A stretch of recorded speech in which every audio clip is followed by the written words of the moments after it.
This is Joust for the Atari 7800, the Prosystem. Joust arrived in the arcades in 1982 and was published by Williams.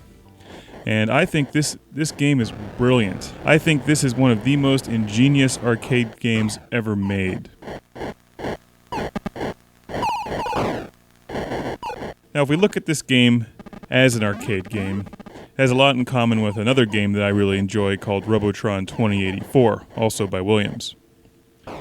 The whole concept of an arcade game, unlike a home system, was to get people to stand there at the arcade game and put quarters into the machine. Now, you'd obviously want to have those games being played as short as possible so the people standing there would put in as many quarters as possible to keep playing. And Joust and Robotron both excel at that because they're both extremely fun, but very, very challenging.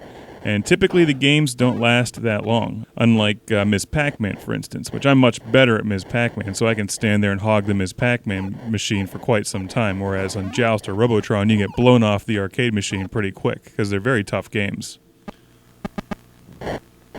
Especially if you don't have the system at home to be able to sit there and master it, and that was certainly the case in the early 1980s.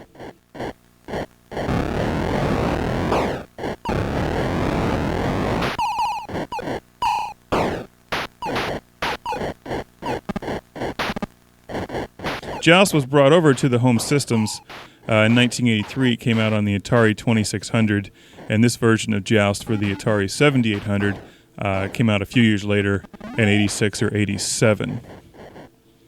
And this is a very faithful representation of the arcade Joust. We have pretty much all the features in the original game. We have the hand that comes up and tries to grab you from the lava. The eggs land and sit there and they hatch little Joust guys. And I mean, this is just ingenious.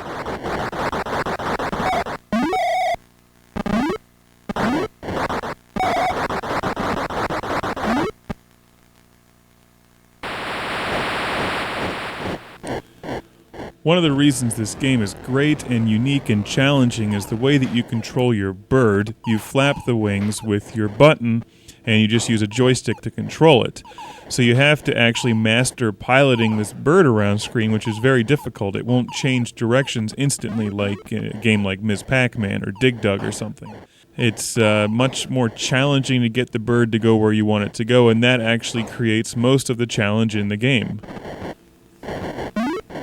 There's a wonderful variety of ways to get points. You get points by killing your enemies, by collecting their eggs. You get more points if you get the eggs in midair right after you hit them. The enemies increase in difficulty from red to gray to blue. You have pterodactyls that come at you. This is that classic two-dimensional arcade style that they need to make more of today. Just think what they could do if they made Joust 3 for the 360 or PS3. Joust has some tremendous packaging art. Yet one thing I never understood about Atari 7800 game cartridges, for the most part, is that they had just this black and white image on a silver cartridge, unlike the very colorful Atari 2600 cartridges. I suppose that was to differentiate them from one another, but I think the Atari 7800 cartridges look boring. They probably could have done something else than just black and white on silver, unless they already knew the 7800 was a complete failure because it was getting its ass handed to it by the NES, and they were just trying to save costs by doing a black and white print job. And if you stay on screen too long, the pterodactyls come out to get you, so you can't take too long to clear out the level.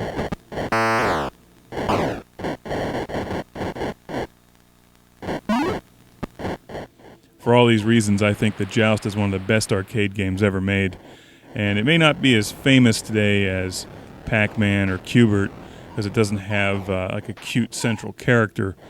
But I can just theorize now they wanted to get the most money into those machines that they could, and Joust and Robotron had to just be fantastic games at doing that. I love the screeching tire sound the bird makes when it comes to a stop. It reminds me of the Wile E. Coyote cartoons. This game suspends disbelief so well that you actually believe that's what the bird sounds like when it's coming to a stop. Now, we've seen Joust on pretty much every video game system ever since the Atari 2600.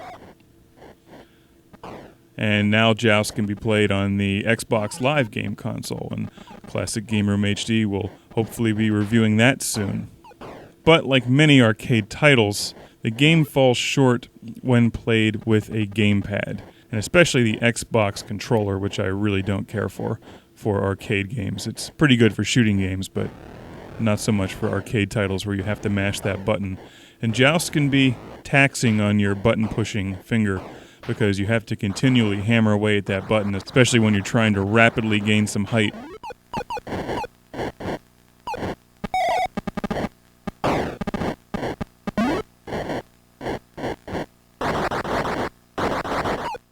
I first played Joust on the Atari 7800.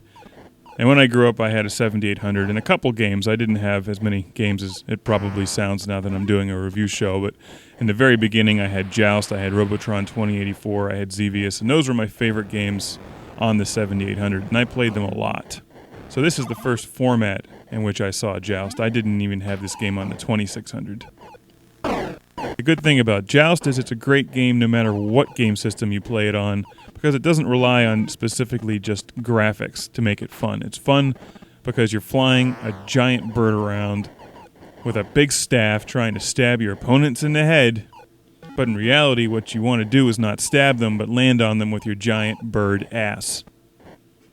But that wouldn't have made nearly as sexy and as exciting a game title as Joust. Like, it probably wouldn't sound as cool if you said that you had the high score in bird ass. Joust is certainly a better title.